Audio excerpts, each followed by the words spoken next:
Buenas noches, queridos y apreciados hermanos y amigos.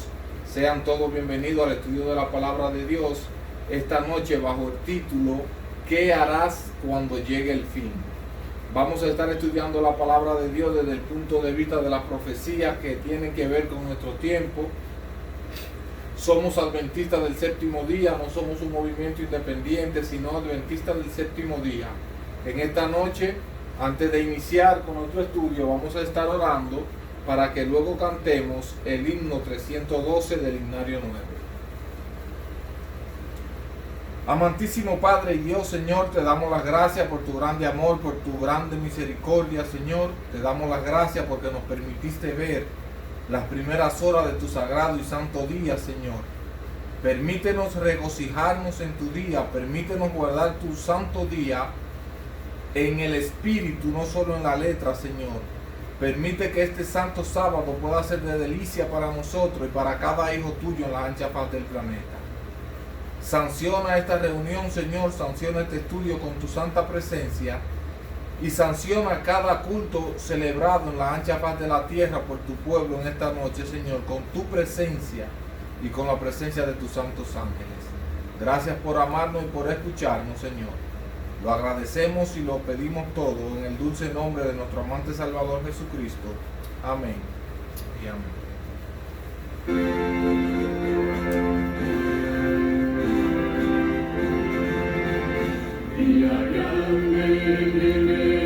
Día grande viene, cerca está, cuando justos y malos separados quedarán, oh hermano recibido estás. Que te hayas visto para el fallo del gran tribunal. Te hayas visto para el tribunal. Día triste viene, un día triste viene, cerca está. Loco y pecadores no conozco respiran, oh hermano apercibido estás. Te hayas visto para el fallo del gran tribunal. Te hayas visto para el tribunal. Día alegre,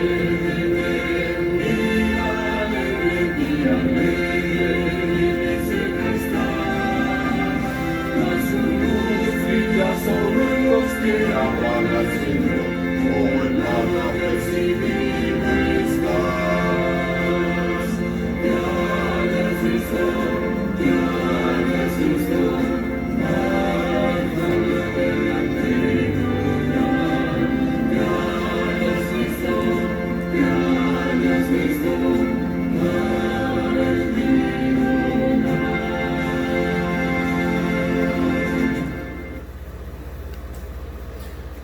Bien, hermanos, vamos a iniciar con el estudio de esta noche. Vamos a abrir nuestra Biblia en el libro de Segunda de Pedro, capítulo 2. Segunda de Pedro, capítulo 2, versículo 4 al 9.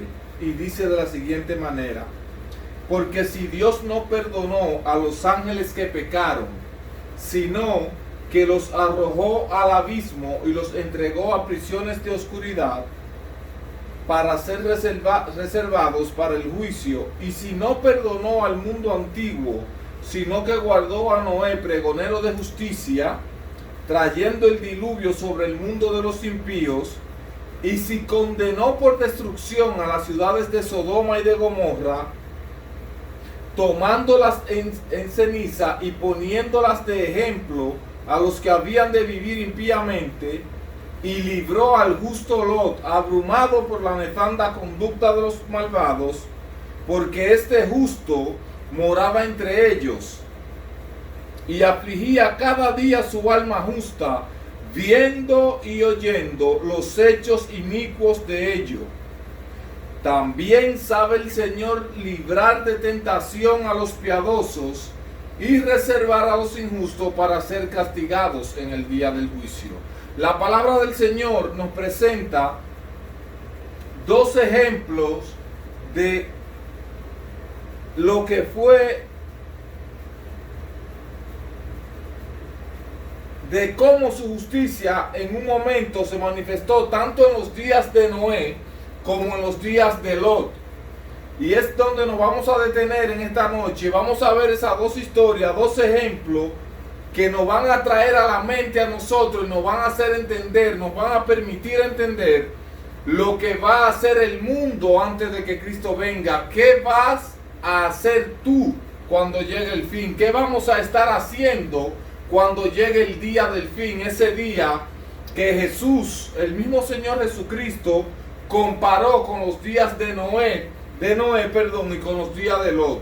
Pero antes de ver eso, vamos al libro de Ezequiel, al capítulo 7 del profeta Ezequiel, al versículo, Ezequiel capítulo 7, los versículos 5 en adelante.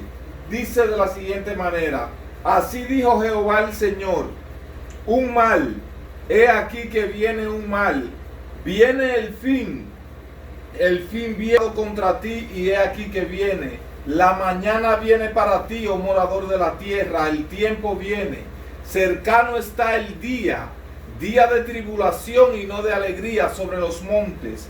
Ahora pronto derramaré mi ira sobre ti, y cumpliré en ti mi furor, y te juzgaré según tus caminos, y pondré sobre ti tus abominaciones.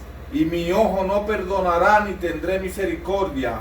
Te pagaré conforme a tus caminos y conforme a tus abominaciones que están en medio de ti. Y sabréis que yo soy Jehová el que castiga. He aquí el día, he aquí que viene. Ha salido la mañana, ha reverdecido la vara, ha reverdecido la soberbia. La violencia se ha levantado en vara de impiedad, ninguno quedará de ellos, ninguno de su multitud, ni uno de los suyos escapará, ni habrá entre ellos quien se lamente. Lo que acabamos de leer en el capítulo de Ezequiel es una profecía que tuvo un cumplimiento parcial en los tiempos del profeta Ezequiel, pero es una profecía que tiene que ver más con los días, con nuestro día, con el tiempo final, con el tiempo en que estamos viviendo. En el libro de Jeremías, en el capítulo 4 y los versículos 19 en adelante, Jeremías capítulo 4, Jeremías capítulo 4, versículos 19 en adelante. El profeta Jeremías, mirando hacia el futuro en visión profética, lo que le acontecería a la ciudad de Jerusalén bajo la invasión babilónica, dice de la siguiente manera: mis entrañas me duelen las fibras de mi corazón, me duelen las fibras de mi corazón se agita dentro de mí. No callaré, porque voz de trompeta has oído, oh alma mía, pregón de guerra. Destrucción tras destrucción es anunciada, porque toda la tierra es devastada. De repente son destruidas mis tiendas, en un momento mis cortinas. ¿Hasta cuándo he de ver bandera? ¿He de oír sonido de trompeta? Porque mi pueblo es necio, no me ha conocido, son hijos ignorantes y sin entendimiento, son sabios para el mal hacer, pero hacer el bien no saben. Miré a la tierra y he aquí que estaba desordenada y vacía, y los cielos, y no había en ellos luz. Miré los montes y he aquí que temblaban, y todos los collados fueron destruidos. aunque esta profecía, al igual que la profecía del capítulo 7 de Ezequiel, tuvo un cumplimiento parcial en los tiempos del profeta, es una profecía que atañe de igual manera al tiempo del fin, o sea, a nuestros días. Porque si notamos, el versículo 23 dice: miré a la tierra y he aquí que estaba desordenada y vacía, y los cielos miré a ellos y no había en ellos luz. Ahora, la pregunta que queremos hacernos, hermanos, y que quisiera hacerle, amigos y hermanos, en esta hora es: ¿qué haremos cuando llegue el fin? ¿Cuál será nuestra actitud ante el fin del mundo, como la gente le llama? Cuando llegue ese último día, ¿qué estaremos haciendo? ¿Cuáles serán nuestros objetivos? ¿O cuál es nuestro objetivo en la vida? ¿Qué queremos para nuestra vida, para la vida de nuestros hijos, de nuestras familias? ¿Qué estaremos haciendo realmente, hermanos, cuando llegue el fin? Esa pregunta está contestada en el Evangelio según Mateo, en el capítulo 24. Mateo capítulo 24, los versículos, vamos a leer desde el versículo 34, dice: de cierto os digo, no pasará esta generación hasta que todo se haya cumplido. El cielo y la tierra pasarán, dijo Jesús, mas mis palabras no pasarán. Pero del día y la hora nadie sabe, ni aun los ángeles del cielo, sino solo mi Padre. Y como en los días de Noé, así también será la venida del Hijo del Hombre. Porque como en los días antes del diluvio, estaban comiendo y bebiendo, casándose y dándose en casamiento, y no entendieron hasta que entró Noé en el arca, y vino el diluvio, y se los llevó a todos. Así será también el día en que el Hijo del Hombre se manifieste. El Señor Jesús nos aclara cuál iba a ser la condición del mundo antes de su segunda venida. Y Él nos señala algunas cosas en las que el ser humano iba a estar empleando su tiempo, y dice que era comiendo y bebiendo, casándose y dándose en casamiento. Y no es que esté mal el comer y el beber, porque son bendiciones que Dios nos dio para el sustento de la vida física. El casarnos tampoco está mal, porque fue una de las dos instituciones sagradas que el Señor nos dio en el Edén. Junto al sábado, el matrimonio. El Señor creó un día santo para el hombre y creó una ayuda idónea para el hombre. El problema radica en que la mente y la conducta del hombre iba a estar solamente en esto: me caso hoy, me divorcio mañana, me caso mañana, me divorcio pasado mañana. Y es la razón por la cual el Señor dice que así fue en los días de Noé. Vuelvo y hago la pregunta: ¿qué estaremos nosotros haciendo cuando llegue el fin? Si nosotros vamos al libro de Génesis, en el capítulo 6 de Génesis,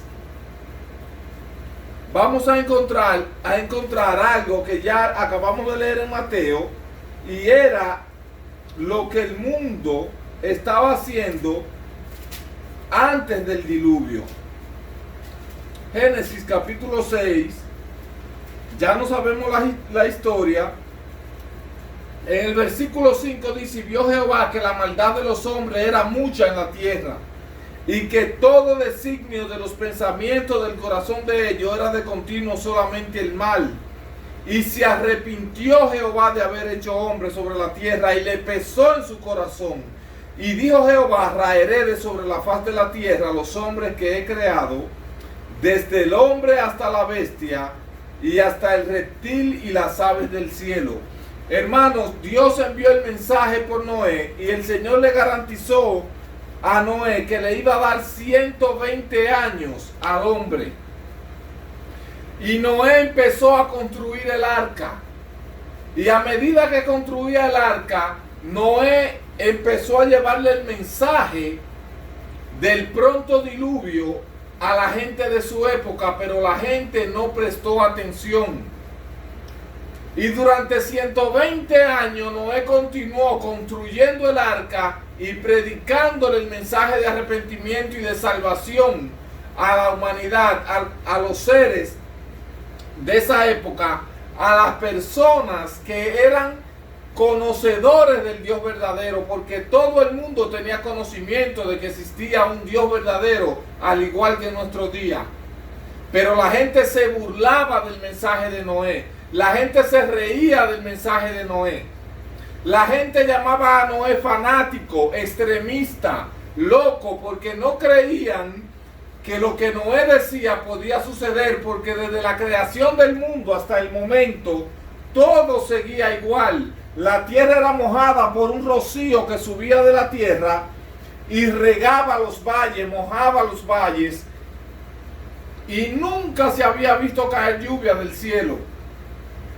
O sea, para el mundo era ilógico e irrazonable lo que Noé decía. Nunca ha llovido, nunca se ha nublado, nunca hemos visto nubes grises. Además de eso, tú estás construyendo un barco sobre una colina. ¿Cómo va a flotar ese barco? Pon que llueva, Noé.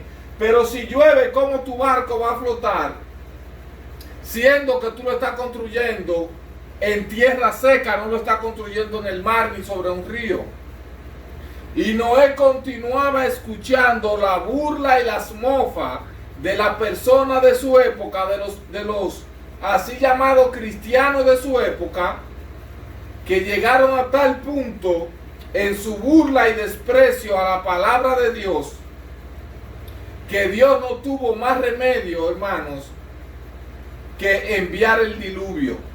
Pero pasó el tiempo, transcurrieron los 120 años de misericordia, y de repente, mientras Noé daba los toques finales al arca, y todo en derredor estaba lleno de personas mirando al loco Noé, mirando al fanático Noé, mirando al extremista Noé, de repente se apoderó un silencio extraño de la multitud que había en derredor del arca. Y cuando todos volvieron sus ojos hacia la foresta, veían cómo venían saliendo los animales del bosque, animales de toda clase, leones, animales salvajes e incluso animales mansos, como decimos. Y no había problema, el león no atacaba al cordero. El león o el tigre no atacaban a los animales indefensos. No lo veían en este momento como presa, y la multitud se quedó en silencio por ese momento, y un temor inexplicable se apoderó de ellos. De repente los animales llegan frente al arca y empiezan a subir por la rampa del arca y a entrar por la puerta del barco en perfecto orden, de 2 en 2 y de 7 en 7, de manera extraña y misteriosa para los hombres de la época. El silencio se podía casi palpar. El miedo que sentían era casi palpable. Pero entró el último animal y todo volvió a la normalidad.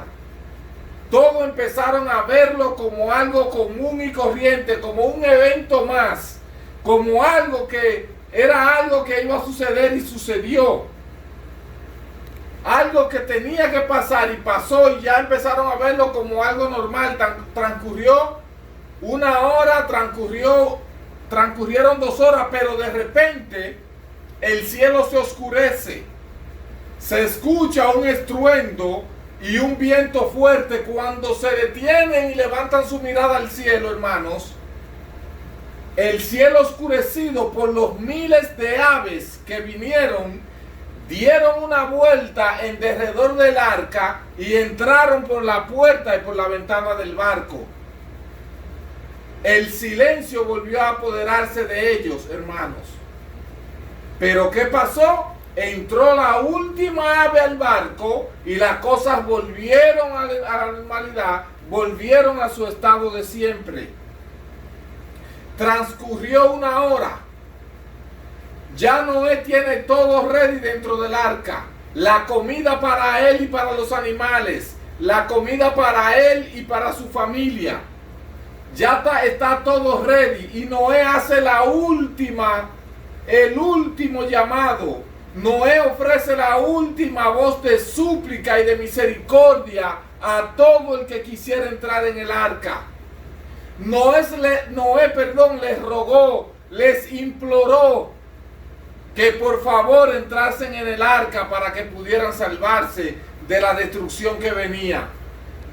Pero en esta ocasión, sus burlas y el ridículo que quisieron hacerle fue peor que todo lo que le hicieron durante los 120 años que habían transcurrido.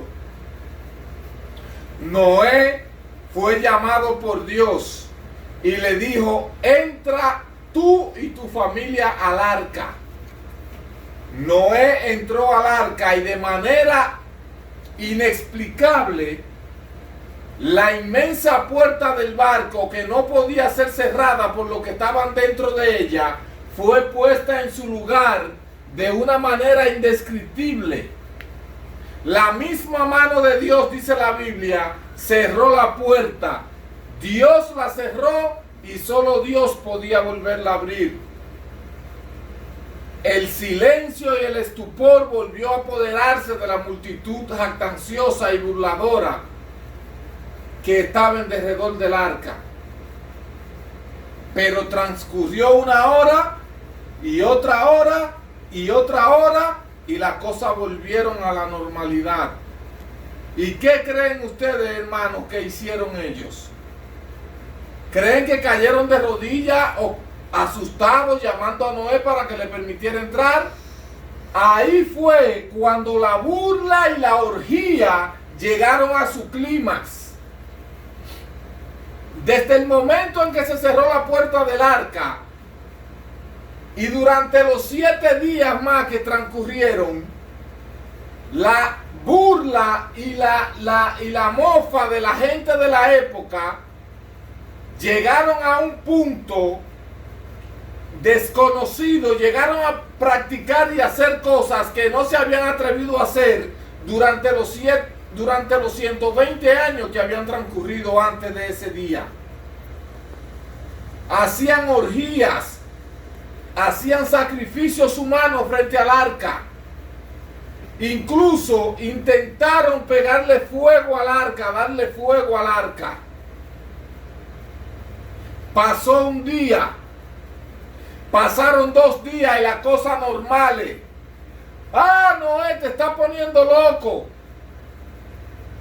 ¿Cómo tú estarás ahí adentro? ¿Cómo tú aguantas el tufo, el mal olor de los animales defecando, orinando ahí dentro? Te van a comer los leones y los tigres, Noé. Pero al 7º día, hermanos, de repente el cielo se oscurece. Al 7º día, de repente empiezan a haber relámpagos que atraviesan el firmamento. Cosas que nunca antes se habían visto. Las multitudes dadas al pecado empezaron a llamar a los hombres de saber y de ciencia de su época, a los filósofos de su época, para que le explicaran los sucesos que estaban acaeciendo en ese momento. Pero no habían palabras que pudieran explicar lo que estaba sucediendo. La por tanto tiempo aguantada ira de Dios se iba a manifestar. De repente empezaron a caer goteras cada vez más rápido y la lluvia empezó a descender cada vez más a prisa y en mayor cantidad. La tierra se sacudió y de debajo de la tierra empezó a subir agua. Los ríos se salieron de madre. El océano rompió, atravesó los abismos, atravesó, sus límites. Ahora sí, hermanos, ahora sí querían que Noé, ahora sí querían escuchar a Noé, ahora sí querían prestarle atención a Noé. Ahora sí llamaban: Noé, ábrenos la puerta, ábrenos que perecemos. Pero ya era demasiado tarde. Ya no había tiempo. Dios, dice su palabra, cerró la puerta y solo Dios podía volverla a abrir.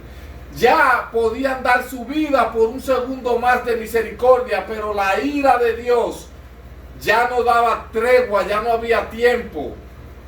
Por demasiado tiempo Dios soportó y toleró la impenitencia y el pecado de la generación más poderosa que ha tenido o que ha visto el mundo. Una generación de hombres de un vigor mental y físico extraordinario, que si hubiesen empleado sus facultades físicas y mentales para servir a Dios de corazón, para adorar al Dios verdadero, el mundo ni siquiera hoy fuera lo que es. Pero el tiempo transcurrió, la misericordia de Dios por tanto tiempo extendida tuvo un límite. El pecado del hombre llevó a Dios a un punto que su palabra dice que se arrepintió de haber creado al hombre.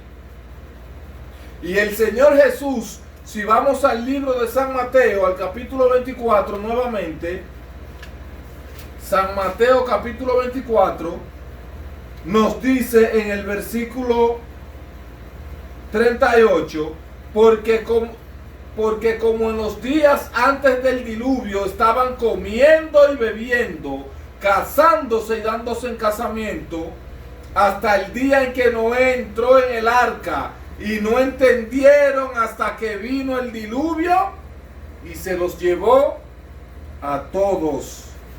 Así será la venida del Hijo del Hombre. Vuelvo y te pregunto, hermano, amigo, ¿qué harás cuando llegue el fin? ¿Cuál es tu actitud hacia los acontecimientos que estamos viendo hoy en día? Una escuela en Texas donde 19 niños inocentes menores de 10 años fueron asesinados por otro niño de 18 años. Eso pasó hace 2 semanas y estamos viviendo como si no hubiese sucedido. Otro niño de 18 años en Buffalo, New York, coge un rifle de alto calibre, mata 10 personas más e hiere a 3. Eso hace un mes. ¿Qué impresión causó eso en tu mente, en tu corazón, en tu familia, en nuestras iglesias, a nuestros pastores? ¿Qué impresión le da esto? Eso pasó hace un mes, 2 semanas y ya lo vemos como algo normal, como que es algo que tenía que suceder y sucedió. Pero el Señor Jesús dijo: cielo y tierra pasarán, mas mis palabras no pasarán. Cuando nosotros vamos a las señales del tiempo del fin de Mateo, Lucas o Marcos, vamos a encontrar que Jesús dejó predicho de antemano hace más de 2000 años lo que iba a estar sucediendo. Y Jesús dijo que por haberse multiplicado la maldad, el amor de muchos se enfriaría.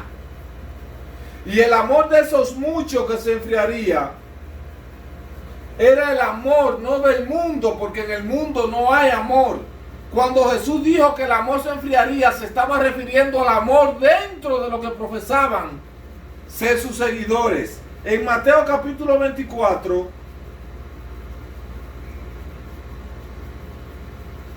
versículo 12 dice: y por haberse multiplicado la maldad, el amor de muchos se enfriará, mas el que persevere hasta el fin, este será salvo. Te reitero la pregunta: ¿qué estarás haciendo cuando llegue el fin? ¿Cuál será tu actitud ante estas cosas que están sucediendo? ¿Cuál es tu actitud hacia los miles y miles de personas que murieron con una pandemia de repente?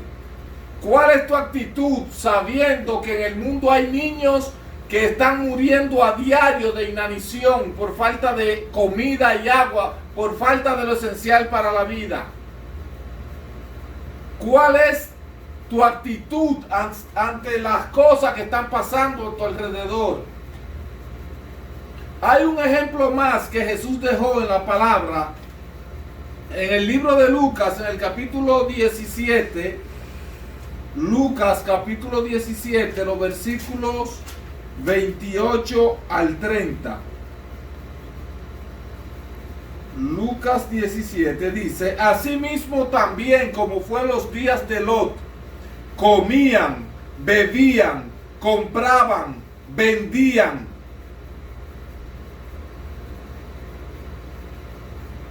plantaban y edificaban. Pero el día que Lot salió de Sodoma, llovió del cielo fuego y azufre y los destruyó a todos. Así también será el día en que el Hijo del Hombre se manifieste. La actitud del hombre no cambia en un día. Nuestra actitud para con Dios no va a cambiar en un día, porque no cambiamos cuando queremos. No podemos ir a Dios cuando queremos, cuando nos dé la gana de ir a Dios.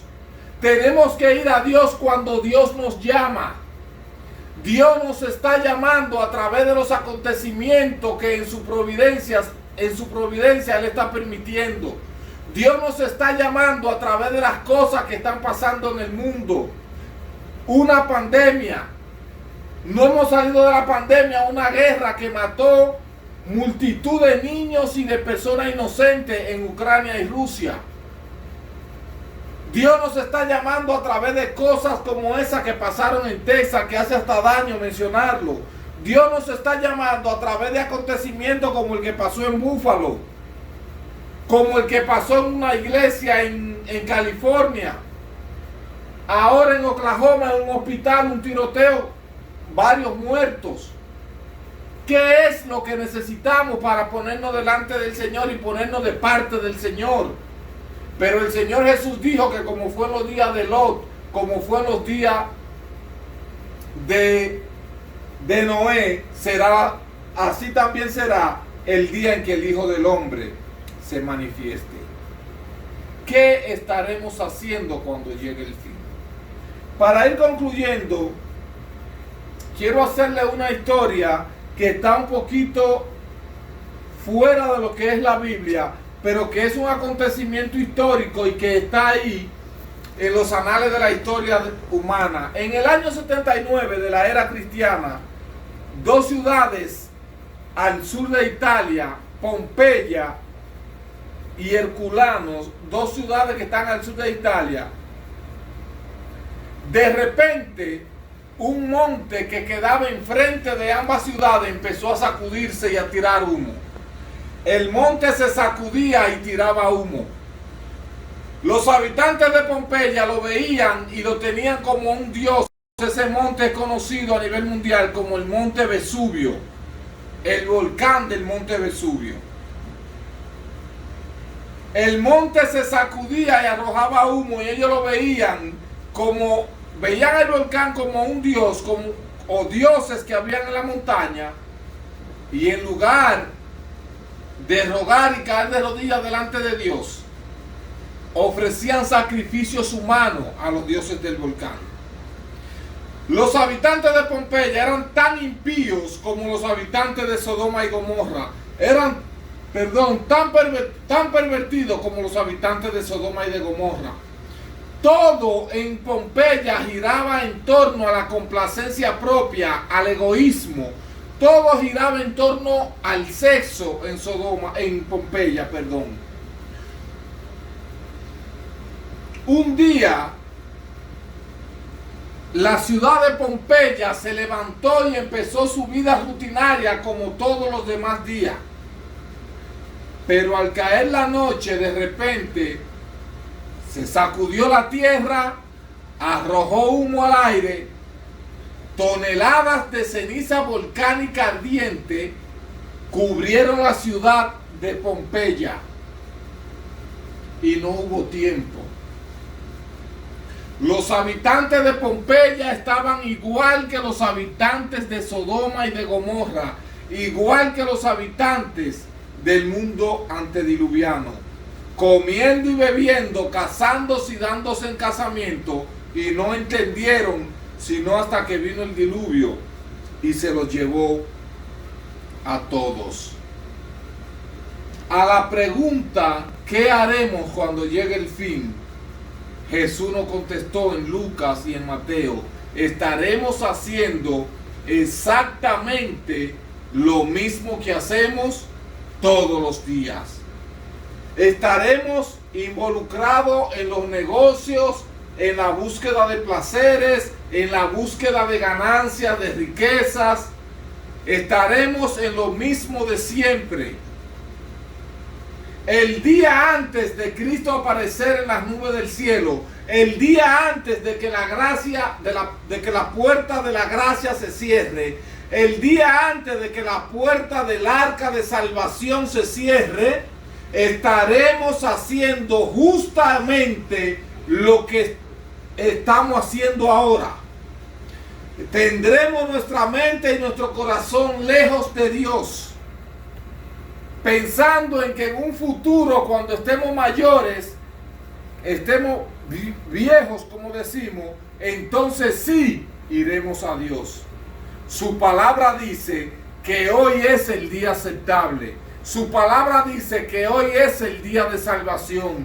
Hoy es que Dios te está llamando a que tú hagas entrega, porque tú ni yo podemos ir a Dios cuando queremos ir a Dios. En el Evangelio de Juan, en el capítulo 6, el Evangelio según San Juan, capítulo 6, versículo 44, la Biblia nos contesta, el Señor Jesús nos dice cuál es la única manera de llegar a Dios. Juan capítulo 6, versículo 44. Dijo Jesús: ninguno puede venir a mí si el Padre que me envió no le trajere. Ninguno puede ir a Cristo si el Padre que le envió no lo lleva a Cristo. Y en Juan capítulo 14, Jesús dice lo mismo. Dice en el versículo, Juan capítulo 14, versículo 6, dice: yo soy el camino, dijo Jesús, la verdad y la vida. Nadie viene al Padre sino por mí. No podemos ir a Cristo cuando queremos ir a Cristo. No podemos ir al Padre cuando querramos ir al Padre. Tenemos que ir al Padre ahora que Él nos está llamando. Debemos ir a Cristo ahora que el Padre nos está llevando a Cristo, a través de los acontecimientos que nos está permitiendo ver, a través del cumplimiento de las profecías y a través del cumplimiento de las palabras de Cristo en Mateo capítulo 24. Hoy es el día aceptable, hoy es el día de salvación, hoy es que Cristo quiere que tú llegues a sus pies, hoy es que Cristo quiere que tú des el paso de arrepentimiento. Hoy es que Cristo quiere escucharte decir: he aquí, Señor, soy tuyo, tómame, como dijo Martín Lutero, el gran reformador del siglo XVI. Los planes del Señor son salvarnos. El Señor nos escogió para salvación desde antes de la fundación del mundo. Pero yo tengo que aceptar esa salvación. El Señor no me puede llevar obligado al cielo. El Señor nos dice en su palabra: mira que he puesto delante de ti la vida y el bien, la muerte y el mal. Elige la vida para que vivas. ¿Qué estaremos haciendo cuando llegue el fin? Ya el Señor Jesús nos lo contestó. Estaremos en la misma cosa de siempre, en la misma rutina de siempre. ¿Cuál será tu decisión? Mi decisión es decirle hoy a Cristo: Señor, por tu poder, por tu gracia y por tu misericordia, toma mi corazón, transfórmalo y ayúdame a prepararme a estar listo para darte la bienvenida en paz. Ayúdame a ser parte, Señor, y permíteme ser parte de aquel grupo que en aquel día dirá: he aquí nuestro Dios, le hemos esperado y Él nos salvará. Que Dios te bendiga, que Dios bendiga a tu familia, que el Señor ponga en tu corazón la inquietud, que el Señor ponga en tu corazón la inquietud de no dejar de buscarlo cada segundo de tu vida. Recuerda, la vida no es un contrato por 10, 20, 30, 40 o 100 años que tenemos. Solamente tenemos el día de hoy. Solamente tenemos esta noche. No sabemos de mañana. Que Dios te bendiga y vamos a tener una oración para despedirnos. Amantísimo Padre y Dios, Señor, en el dulce nombre de Jesús te damos las gracias por habernos permitido estudiar tu palabra. Te damos las gracias por tu grandísima misericordia, por cómo tu misericordia, oh Señor, se ha extendido sobre nosotros. Por cómo te hemos dado la espalda tantas veces, Señor, y tú aún así sigues llamándonos e invitándonos, Señor, al arrepentimiento, Señor. Todo lo que está sucediendo en el mundo, Señor, y sin embargo nuestras familias y nuestra vida están sanas y seguras por tu palabra. Danos la oportunidad de ir a ti ahora, Señor. Danos el poder para tomar la decisión de entregarnos completa y definitivamente a ti. Sacúdenos, Señor. No permita, oh Padre Santo, que seamos indiferentes e indolentes a las cosas que están sucediendo en el mundo. Ayúdanos a ser parte, Señor, de esa gran multitud de salvados que a una voz dirá: he aquí nuestro Dios, le hemos esperado y Él nos salvará. Gracias por escucharnos. Gracias por tu grandísimo amor y misericordia. Y sobre todo, Señor, enséñanos a amarnos unos a otros como tú nos has amado en Cristo Jesús. Todo lo pedimos y lo agradecemos por ese nombre que está sobre todo nombre, en el nombre de Jesús, Señor. Amén.